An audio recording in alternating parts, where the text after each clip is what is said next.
السلام عليكم ورحمة الله وبركاته، اخواني واخواتي المشاهدين والمشاهدات الكرام، حياكم الله. ان شاء الله انا معكم اخوكم عمر عايض، مصمم في العطور وايضا مستثمر في العطور.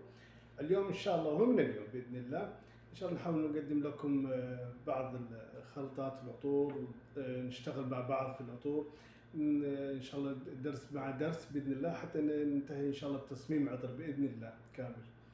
اليوم ان شاء الله بنقدم لكم عطر مزيج من عطرين اللي هو 212 في اي بي سكسي، وايضا سوفاج. عندنا العبوه اللي هي ال 20 ملي هذه، تركيز العطر فيها حيكون بنسبه 20%، بمعنى انه ان شاء الله يكون كل عطر من العطرين ال 212 في سكسي والسوفاج حيكون منهم 2 ملي من كل عطر او 2 جرام من كل عطر.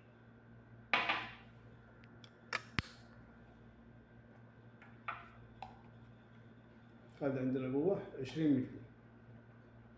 نضيف الأول بسم الله الرحمن الرحيم، نصفر الميزان، نضيف 2 جرام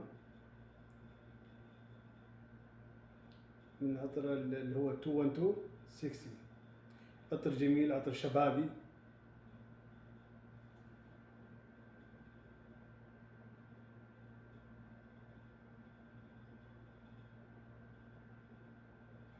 هذه 2 ملي، 2 و10.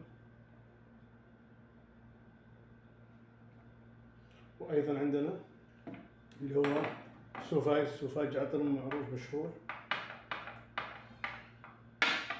ناخذ منه أيضا 2 ملي. نصفر العداد بسم الله، عفوا نصفر الميزان أقصد.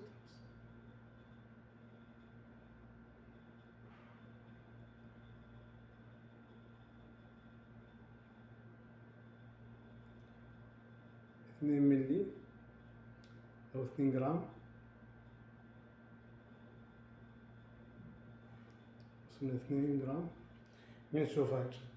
والباقي أيضا إيثانول اللي هو كحول العطر ال 96، خاص العطور 96. بسم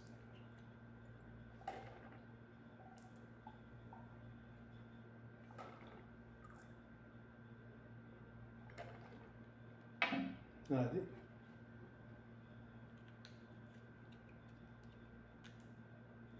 نحكم الإغلاق جيدا، نرجع العطر القارورة،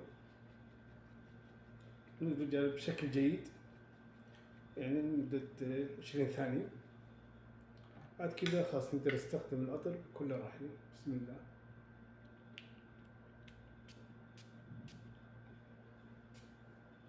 ما شاء الله عطر جميل، عطر شبابي رائع جدا. ان شاء الله باذن الله نحوز على اعجابكم، ونطلب منكم الله يرضى عليكم تكفون ان شاء الله بس عمليه لايك وشير واكسبلور اللي هو السهم. اضغط على السهم وشكرا، جزاكم الله خير حتى يوصل هذا التسجيل وهذا الدرس لاكبر عدد من المشاهدين، وشكرا لكم.